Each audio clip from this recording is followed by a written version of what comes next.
keep the swag walk he just had. He plays Rob, the great Jason Bateman.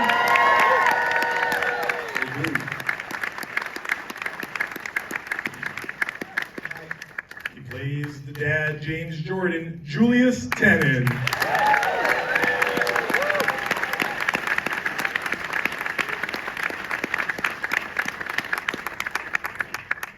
The goddess herself plays Dolores Jordan, my auntie. Nah, she's really not my auntie, but Academy Award winner Viola Davis.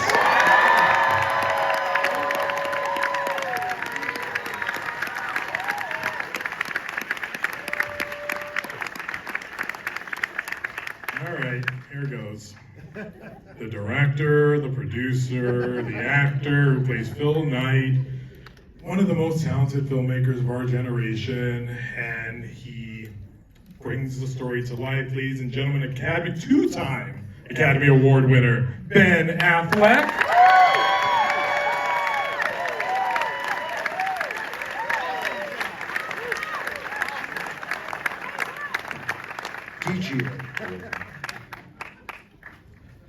All right. Hold this meeting with all of you today to have a very serious conversation, and I'm ready to talk about it. Start with you, Mr. Affleck. First feature film under Artist Equity. Congratulations, great production company. I'll be honest, if you asked me 15 years ago that one of our best directors working today was going to be Ben Affleck, I wouldn't have guessed it. I would never. You're not alone, Mike. The first review I read of my first movie was, "I can tell you what my hat tastes like." That was a pretty good first line, actually. To go from Gone Baby Gone, The Town, the Best Picture winner Argo, and now we're here. Top it all. What does it feel like to bring this story to life? This was really an example of the old sort of adage, and if it was John Huston, whoever said first that directing is 90% casting. What I was interested in doing initially was really trying to make a movie about people who were having conversations with one another and what they thought and felt, and those are the kinds of movies that I'm most drawn to. Not that I like things to be cinematic and I like things to be visual, but it doesn't rely on IP or the kind of things which are kind of increasingly being told, like, if you want to make your movie, you've got to have components X, Y, and Z, rather than just sort of like, well, these are people you're interested in and care about and make you feel something and think about something. And so I wanted to do that and really hold the audience's interest and make a movie that would inspire and move and cause people to think. But I just knew, like, in order to do that, it has got to be so expertly, brilliantly populated with the best actors possible, and I got them. So I'm really lucky, and that's why I'm sitting here.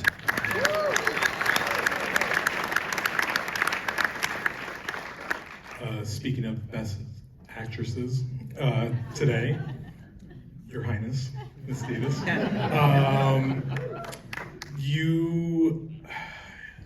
the way you can deliver a line can pierce your heart and just make you want to be a better person. A shoe is just a shoe until you step in it. Like, it's with me now probably the rest of my life. I'll never be able to deliver it as profoundly as you do. But playing the mother of the greatest basketball player that ever lived. Also, I'm from New York and I'm a Knicks fan, so he was there when Patrick Ewing and John Starks were there. Any New Yorkers that know pain, that's pain, watching them not have rings on their, thank you. Very few of us. Can you talk about playing this remarkable woman and interpreting her love and dream for her son that maybe he didn't even realize for himself? Well, it's like I wasn't playing the mother of the greatest basketball player that ever lived. I was just playing the mother. Yeah.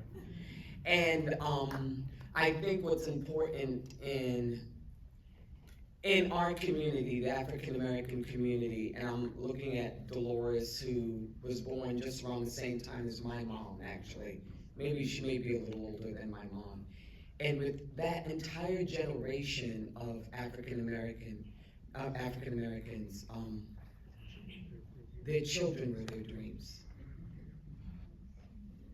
In the absence of opportunity, access to opportunity, coming from, I don't know, Jim Crow, whatever, what happens is your children become the people who take the baton and can run it to a place that literally fits into and encapsulates that promise that we had of the American dream.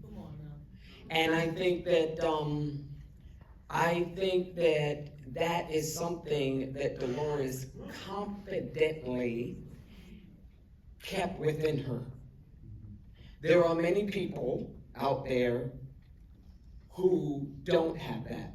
She somehow was born with something in her DNA that starts with two words that are very important. You could change it, but I deserve. Yes. And so, as I was going through the movie, I wasn't brought up with that. So it may sound like something very small, but from the moment that she was, I mean, in the scenes in Adidas and Nike or whatever, and just assessing the environment, asking the right pointed questions, what she was, her objective, her driving need was, I am going to get my son what he deserves. Because that's my legacy. So in that sense, she was an absolute joy to play. I got the overflow of that. Because I felt like once I stepped away from Dolores, I sort of basked in that a little bit. So I need to bring that to the negotiating table a little bit.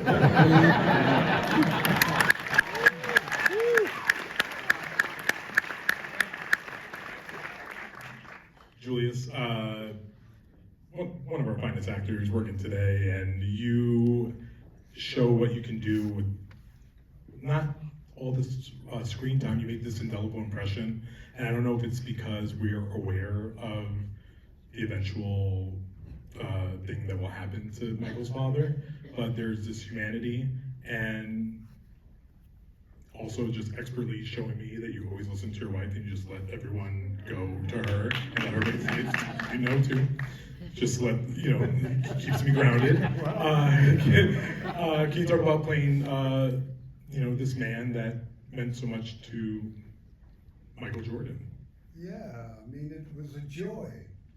Listen, here's a man who, these guys have heard me say it ad nauseum, but it's true. This man loved his family, but he loved his son a lot. And he was proud. He was a proud man.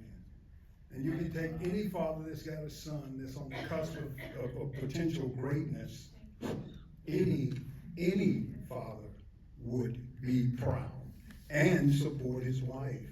And so I just looked at his humanity, and then I just wanted to be in the scenes, and that's what Ben so expertly did with us. He allowed us to play. He allowed us to be. And so when you're silent and you're in those moments, then you can play it because it's just so easy. And so it was great to inhabit him. Thank you. Mr. Bateman. When I look up the word versatility in the dictionary, there's a nice little picture of you there.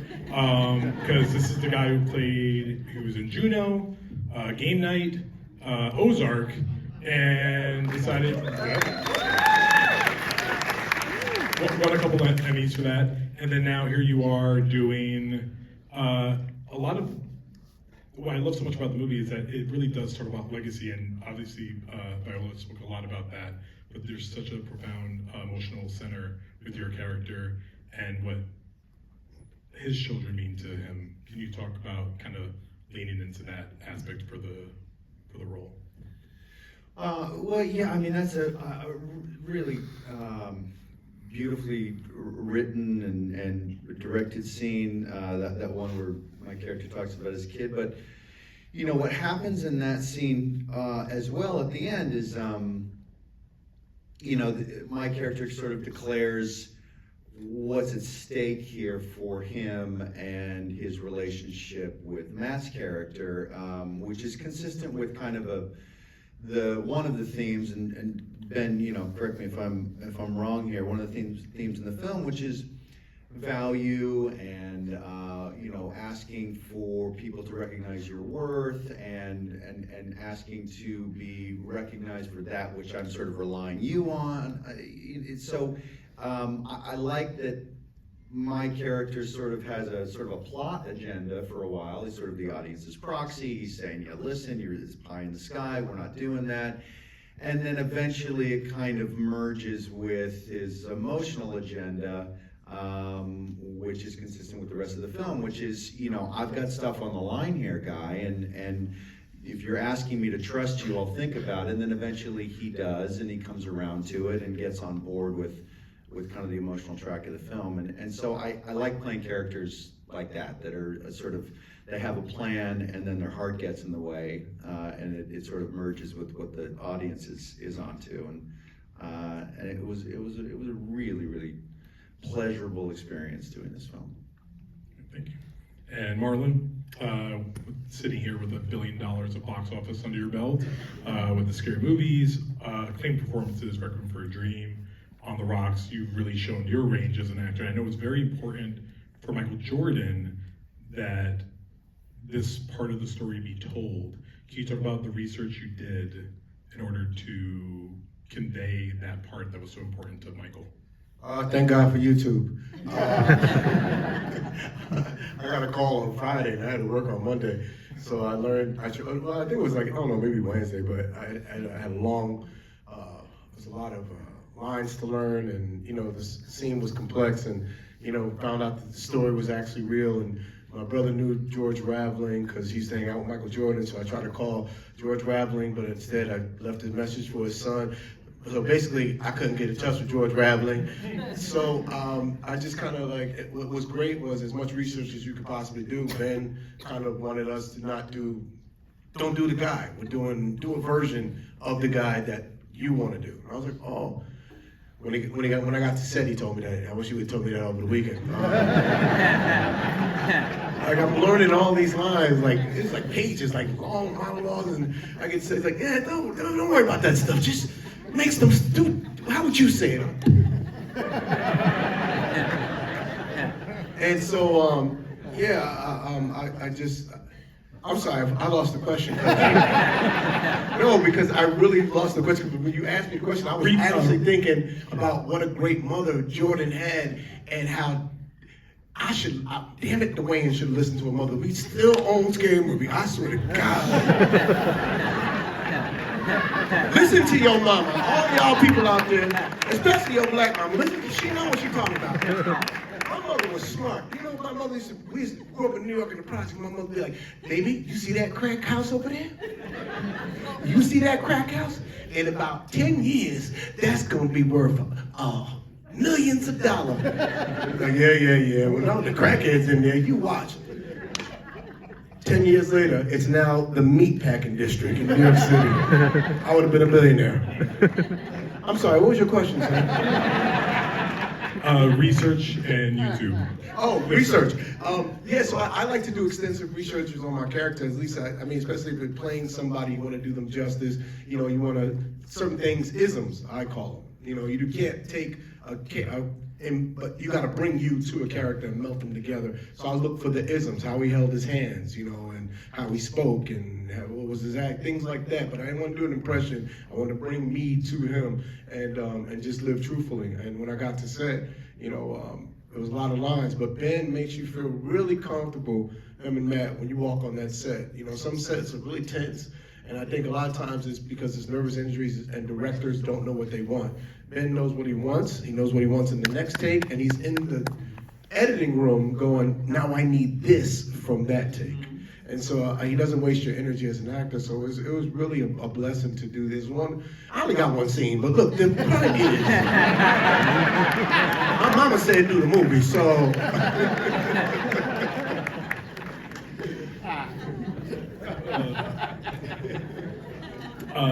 Ben, if you would indulge me for a second. You know, I want to follow that, sure. Yeah.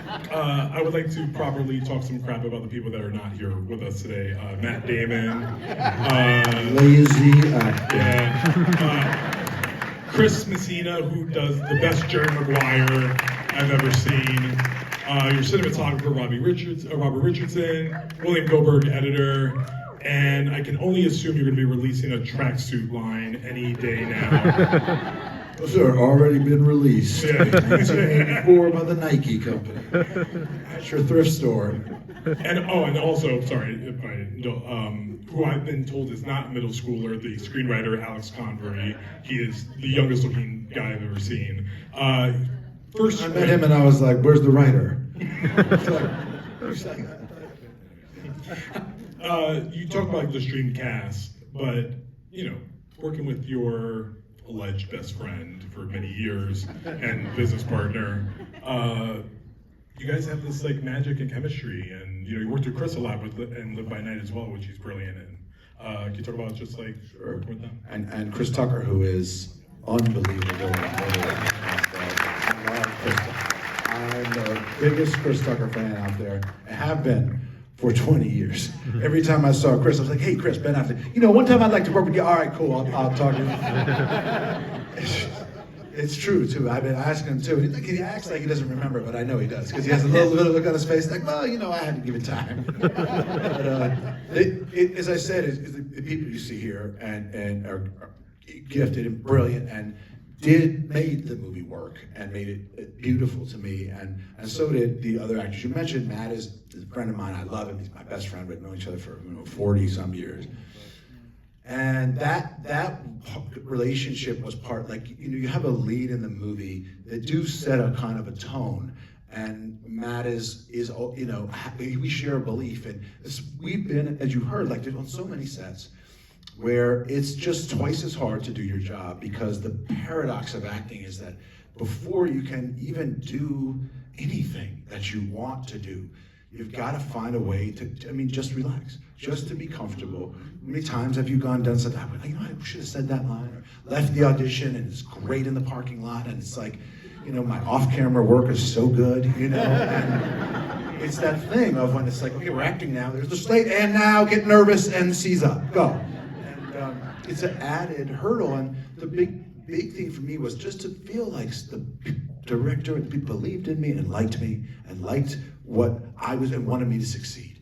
And that environment, and if you have great actors, just forget about it. It's like a directing. There's no real directing. The directing is really in getting out of the way, which means like the actors have to understand that you respect them and that you know what's good and that you're going to use it. There's the feeling of like, I did this stuff, I want you to see it, and right? And that belief, and it's love. Like, I love what you're doing. I love this. You're making this movie beautiful, and it's wonderful. And that is what I do think Matt knew and felt and also believes. And so we just want to have that feeling. And part of what Ars Equity does is just say, look, here's the movie, here's the deal. We'll just deliver it to you. But we're going to decide how, we want to pay the crew more. We want to pay the actors really what they deserve. We want to raise, and we got 20% higher so far, 5 movies, fees for all the crew than the, but that's a lot. That's a real thing to do, and it's not just arbitrary. It's based on people who are really good and understand, and a sense of ownership and a sense of commitment and appreciation, and just work harder and care too. And as actors, we all know how much we rely on one another and everybody there. Anyway, I won't go on too long. Chris Messina, Matt, Chris Tucker, Matt Mayer, all of them just did exactly what you see here, which is like the stories. I don't even know what was written and what wasn't written. It's true, because I was like, Marlon, just do it. You have it. You know it. It doesn't matter. It really doesn't. Because when you're in that zone and you feel it, and he has this take in you, and you're as gifted as they are, it's not something you can say, okay, it's your first day acting, go ahead, knock yourself out. That's not gonna happen. But when you are a master, and you have done what, Viola has done, you just go like, I'm gonna turn the camera on. And you just get out the fucking way. That's the truth. You don't need a lot of talk. You can't play that many things either. I have a weakness, which I talk too much. My wife is here, she'll confirm that. And really the truth is you want to just go like, you can play one or two things. You know what I mean? And most of it's already done in there by the time they get there. And it's really just what version of that are you going to get? How much are you going to get out of them? And this is a story that couldn't be my voice, or Alex's voice, or anyone's voice. It has to be authentic. You're talking about like, when I talked to Howard White, he was talking about growing up in segregated South, going to play basketball in a town, Virginia, that had a whites only sign, and being the only African American there, and then playing on the basketball team and got elected president of the school. I mean, me and Chris had a 5-minute monologue at the beginning of the movie about that. Like, it was like, let's try it, let's see, And there was so much richness in all these characters. I just want everybody to feel comfortable, like, you know it better than me. That's the thing I notice. How many actors you work with who really do know the character better than you, because they've spent the time, they're committed, they're investing their soul in this. The key to directing is, take advantage of the people who are better and smarter and can do the job better than you, and let them do it. It's just gonna, this is directed by me. I have one more question before I open up to the audience for a question or two. I have a saying that I like to use in my writing when I love a movie, the scene that proves it. It's the one that you're like, this is the meat, the potatoes of the movie. And it's the pitch. Everyone sitting there, Matt doing his pitch for Michael Jordan, and the cuts of the future of his life. It's just one of the most remarkable scenes of the year, just for anyone seeing it or being part of it. Could you envision that it would have had the impact that it does in the movie, because it really just brings it home?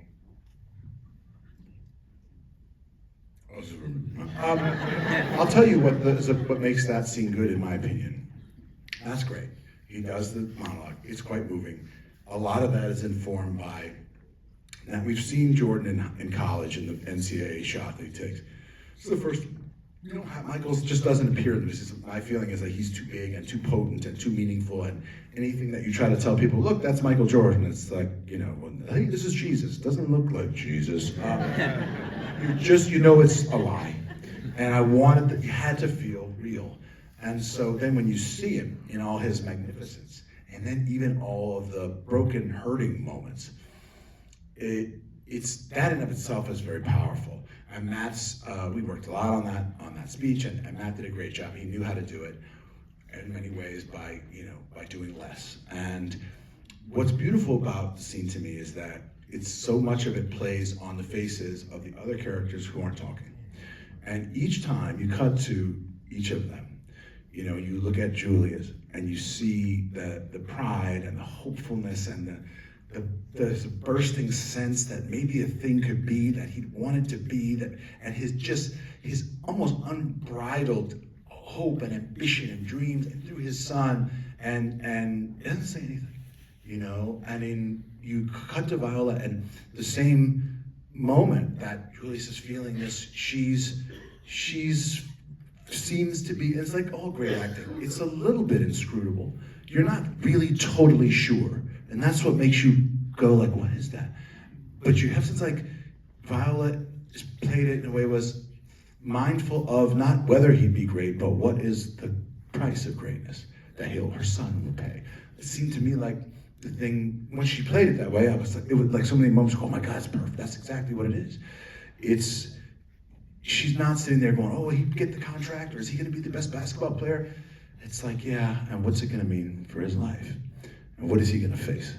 And then cut to Jason against the wall, and Matt uses the line that he's told him, and it's that like validation of his friend and what he means to him, and I see you and I regard you. And you cut to Chris Tucker, so none of them speak, and Chris looks back, he just checks to see how the Jordans are.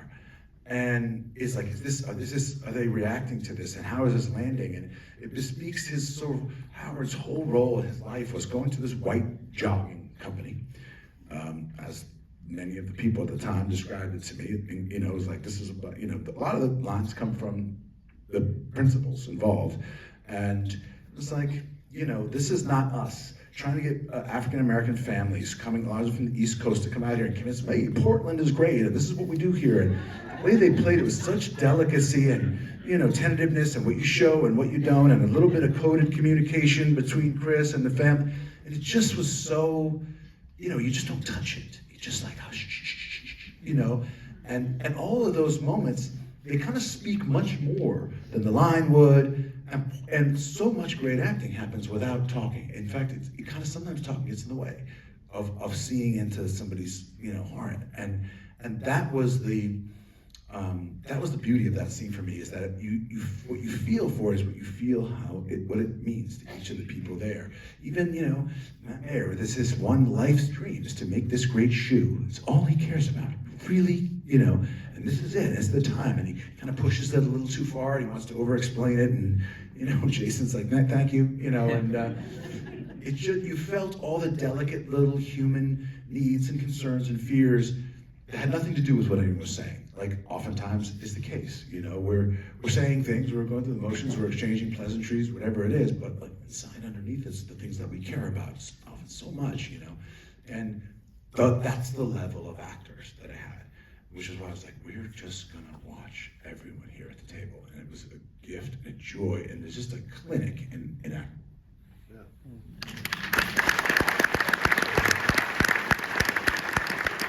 We don't get through just 1 or 2 questions, 3 quick rules. 1, have it be a question. I don't want to hear like, I have a no. Question. 2, don't be rude. And if you can't have something to say nice, just shut up. And 3, last most important question, do not hand anyone a script. You better not even think of passing anyone a script. All right? 3 rules, that's it. All of them. This right here with the red shirt. They're coming to you with the microphone. You don't have to scream. Who decided on that soundtrack?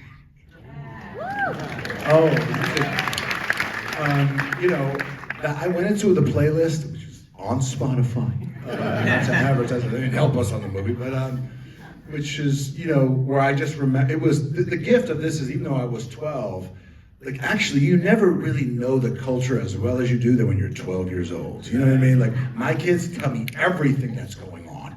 Everybody on YouTube, every song, every remix, I'm like, we don't have time for that. I never heard, but that's when you really think, you're kind of entranced by the culture. And I remember it so well, the music videos, MTV, the things that were happening. So that was a fun part for me. It was like, let me get that Roger and Zach song. Let me find that Run DMC stuff that we love, and it was also interesting because the theme of the movie really about African Americans entree really significantly, and particularly in the form of Michael Jordan, into the historically exclusively white moneyed power part of society that they had been obviously systematically historically excluded from, and that the people that were breaking into this for the first time, you had this still bifurcation. It wasn't like music is now with hip hop and rap music kind of being the same as pop music. It were separate. I remember listening, I got a Houdini tape for Christmas. Cassette tape, for those of you out there, was a little thing. And I remember being told, like, at home, like a lot of kids said a lot of racist stuff to me about it. That was where I grew up, And it was in a sort of predominantly black community inside a very heavy white community. And so I was mindful of those tensions and the way in which that kind of mirrored. And so the short answer is I wanted to include like the message and Run DMC stuff and that early hip hop music that was rap music really at the time, but that was entering into the pop consciousness before only black pop stars like Prince and Michael Jackson, and the whole like all the rappers were in this other sort of thing, and that's why I wanted to. Matt's character doesn't know who Run DMC is, and he's like, that's what I'm talking about. It's like, Chris is hilarious. I love Chris. Anyway, that's the soundtrack. I find it so generous of Ben to like have all pack so much fun into that movie, and like for us, was watching the movie and was never worried about the film ever feeling camp or too light or too popcorn. Like, he's such a badass that he can put all of those campy 80s songs in there and still rip your heart out at the end. Like, I've only ever seen David O. Russell do that. Like, that's just a magic trick. I was really taken by that. Well done, Mr. Affleck. All right, and gentleman right here with the glasses. Mike is coming to you. Bring us home. Amazing film, and look forward to your Oscar nominations across the board. The film is funny and emotional and inspiring.